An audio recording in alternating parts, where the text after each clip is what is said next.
дня, вас вітає компанія Автопарк. У нас ось таке нове надходження. Це Mercedes-Benz 250 електро 2017 року. Батарея в нас 32 кВт, тобто запас ходу десь до 180 200 км запас.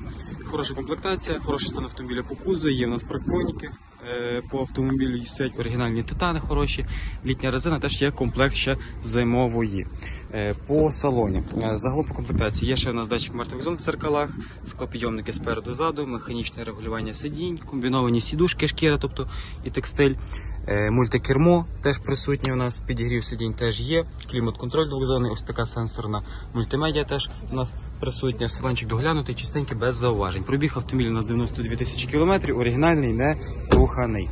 Ось технічно все обслужено, зроблено, можливість просто сісти і їздити.